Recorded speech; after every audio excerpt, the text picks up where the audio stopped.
ختم نبوت کے مسئلے میں مولانا انور شاہ سے عدالت میں پیش ہوئے تو آپ نے کچھ گفتگو کی تو قادیانی وکیل نے کہا کہ حضرت باحوالہ بات کریں. آپ نے کہا یہ تمہید ہے، تمہید متکلم اپنے لیے قائم کرتا ہے، جب دعویٰ و دلیل کا وقت آ جائے گا تو آپ کا یہ عدالت کا کمرہ تنگ پڑ جائے گا. لوگ بڑے حیران ہوئے جب آپ نے اس پر کلام شروع کیا کہ انا خاتم النبیین لا نبی بعدی. یہ آیت قرآن کے برابر ہے، متواتر ہے. تعاملاً تعارفاً اعتقاداً یہ متواتر حدیث ہے.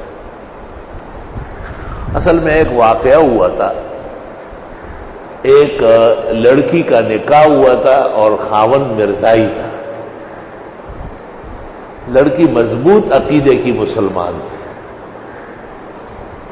اس نے عدالت میں استغاثہ دائر کیا کہ میں مومن مسلم حضرت صلی اللہ علیہ وسلم کو خاتم النبیین مانتی ہوں اور حضرت عیسیٰ علیہ السلام کو زندہ تابندہ آسمانوں میں مانتی ہوں، جبکہ میرا خاوند دونوں عقیدوں میں مخالف ہے.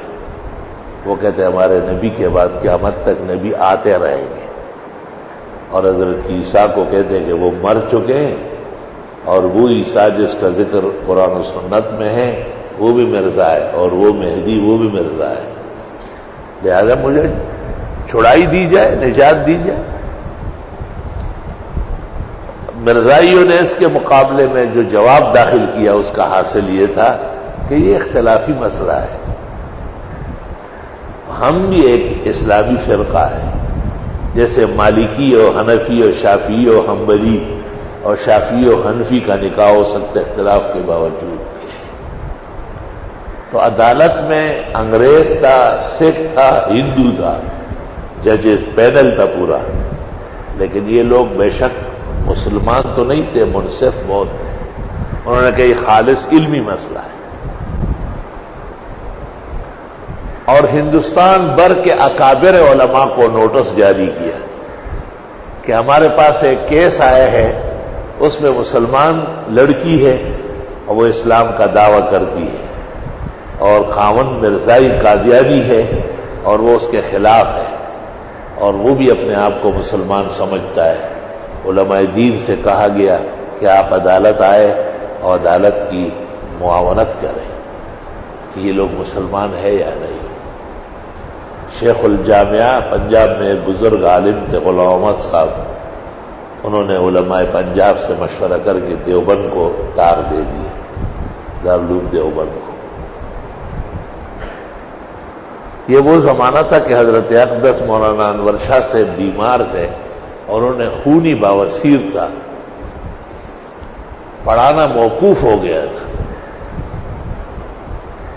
اور ان کے پلنگ کے نیچے بالٹی پڑی رہتی تھی، چند گھنٹوں میں خون سے بھر جاتی، پھر وہ پھینک کے پھر اس طرح.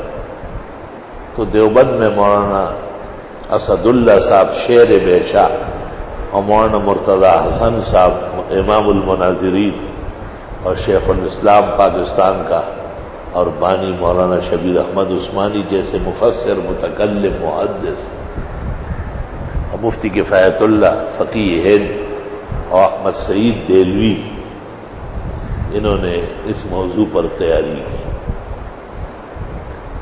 دارالعلوم دیوبند کی طرف سے ہم پیش ہو گئے. مقررہ تاریخ سے پہلے مناسب سمجھا گیا کہ اس سلسلے میں حضرت مولانا انور شاہ سے بھی دعائیں لی جائیں، اور شاہ صاحب تو بیمار تھے.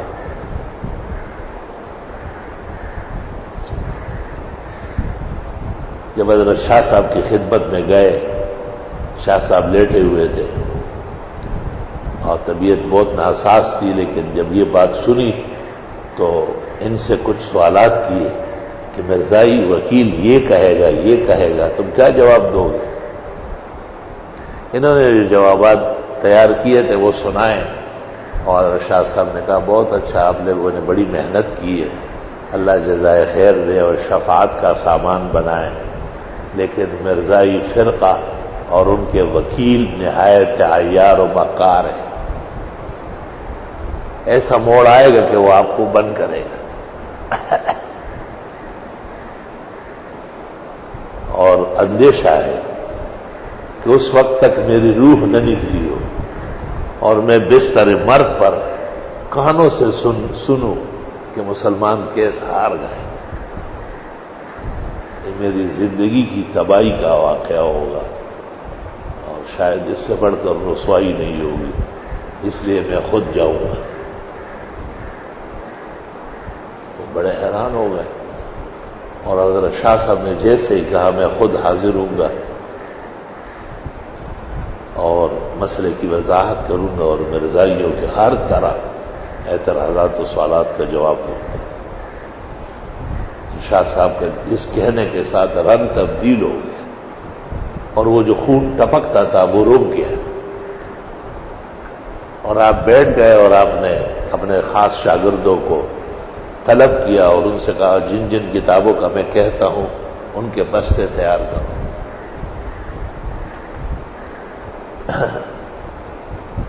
اخبارات دلی اور لاہور میں آیا کہ حضرت مولانا انور شاہ سے بہاولپور کے مقدمے میں خود پیش ہو.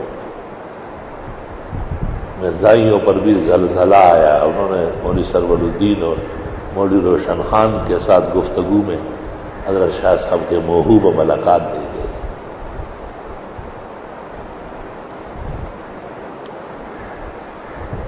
مولانا غلام احمد صاحب شیخ الجامعہ نے پورے ہندوستان، اس وقت ہندوستان تھا، یہ خبر شائع کی کہ حضرت مولانا انور شاہ سے بہاولپور کے مقدمے میں بنفس نفیس آئے گے. چنانچہ حضرت کے جو ہندوستان کے طول و عرض میں تلاميذ تھے جنہوں نے حضرت شاہ صاحب سے دور حدیث پڑھا تھا، وہ بڑا غیرتی طبقہ تھا. انہوں نے موضوع سے متعلق تمام قلمی اور مطبوع کتابیں جس علاقے میں جو ممکن تھی تیار کر لی. مقررہ تاریخ پر حضرت تشریف لائے. ہمارے استاد محترم مولانا ادریس صاحب میرٹھی جو بنوری ٹاؤن کے شیخ التفسیر اور استاد الحدیث تھے اور وفاق کے الوفات صدر تھے، وہ ساتھ تھے.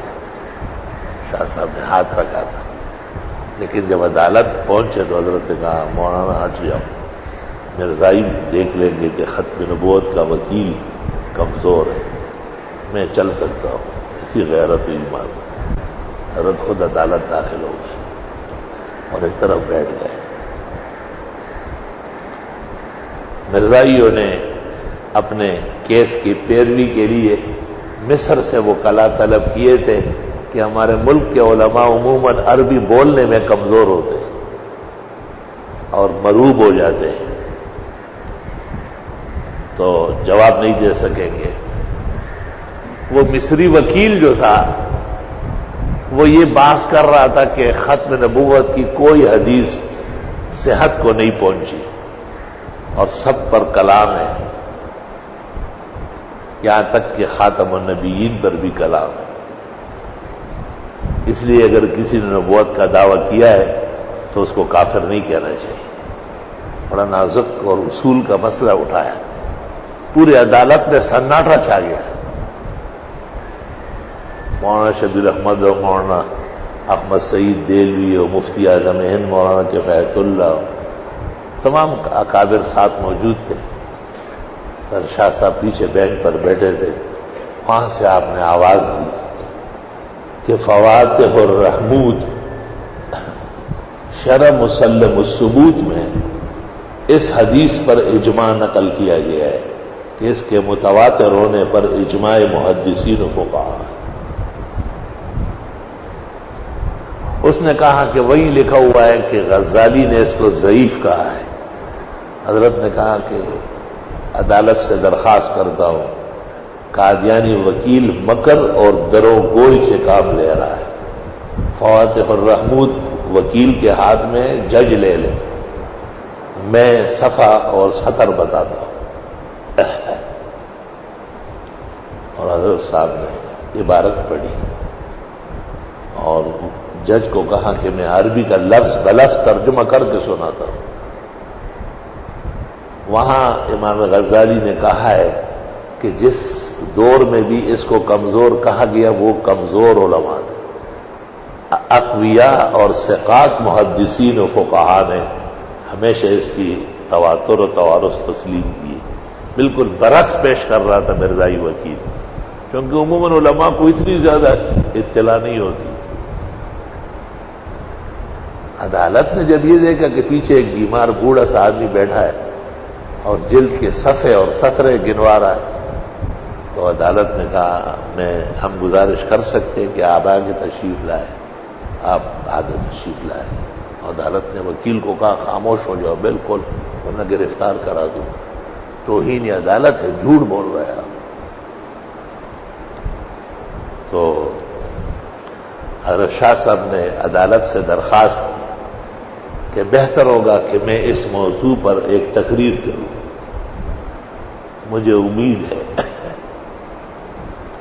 کہ میری تقریر سے آپ کی عدالت کی تمام فضا صاف ہو جائے گی، اور 2 مسئلے اس وقت زیر بحث ہے۔ میں اول ختم نبوت بیان کروں گا، آیات و احادیث آثار سے عرض کروں گا کہ یہ مسئلہ قرآن کریم کی طرح پختہ و مضبوط ہے کہ ہر طرح کی نبوت اور رسالت ہمارے پیغمبر پر ختم ہے، اور آپ کے بعد صرف عیسیٰ مسیح آئیں گے اور اس عہد کے امام مہدی ظاہر ہوں گے، باقی کوئی چھوٹا بڑا ٹیڑھی جاپانی نبی نہیں آئے گا۔ عدالت نے درخواست کی کہ ہم بہت خوشی محسوس کریں گے، اور وہ تو ایک ہی حوالے سے متاثر ہو گئے تھے بہت سخت۔ آپ نے اس وقت جو گفتگو کا آغاز فرمایا، اس مناسبت سے یہ بات یاد آئی کہ جب آپ نے کچھ کلام کیا تو قادیانی وکیل نے کہا آپ دلائل دیں۔ آپ نے کہا یہ میری تمہید ہے۔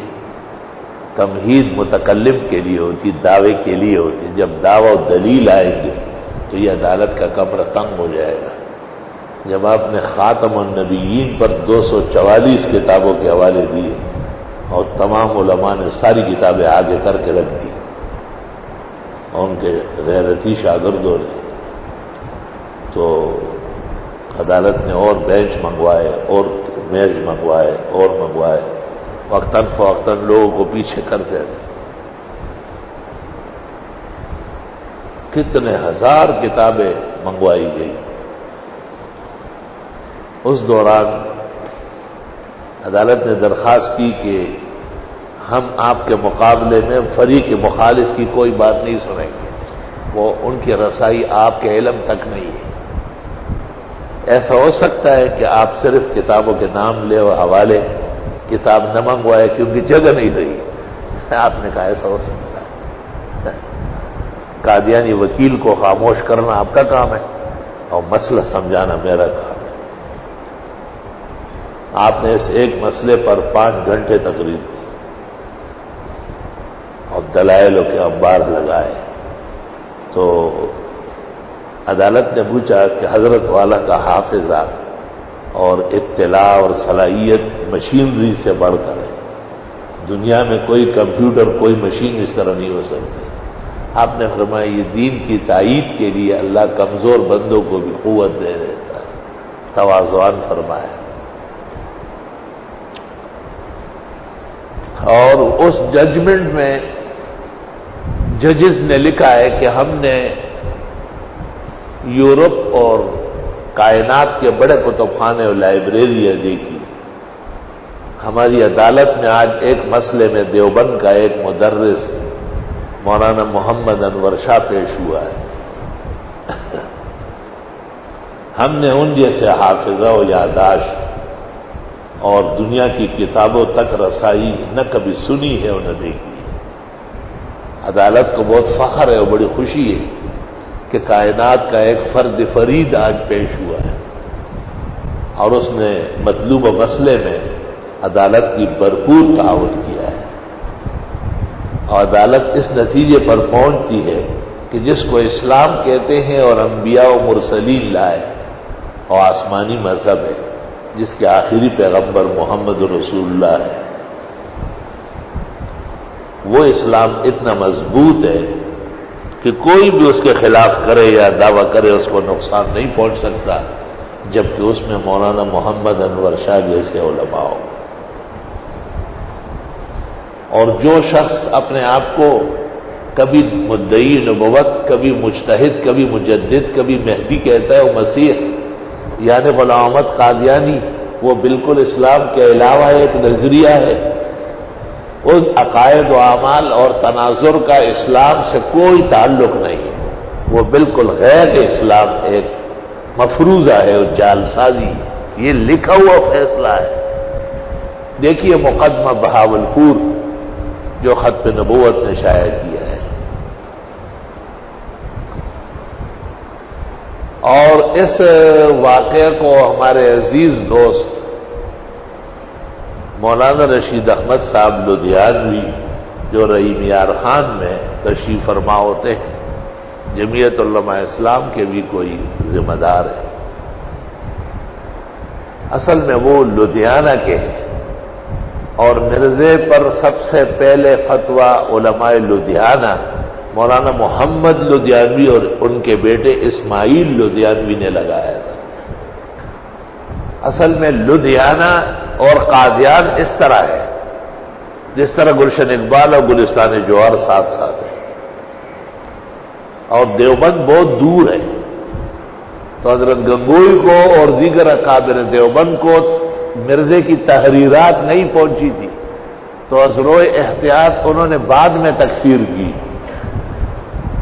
اس سے بعض بدعتیوں نے کچھ اور بنایا، اس کا جواب مولانا رشید احمد لدھیانوی اور ان کے بڑوں نے دیا ہے۔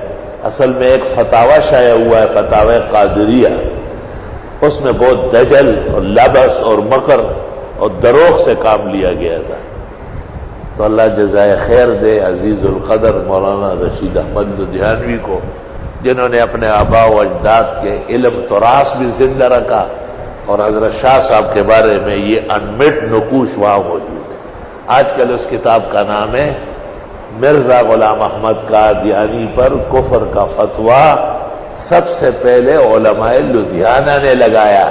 یہ کتاب میں نے دور حدیث میں کہا ہر عالم و طالب کے پاس ہونا چاہیے۔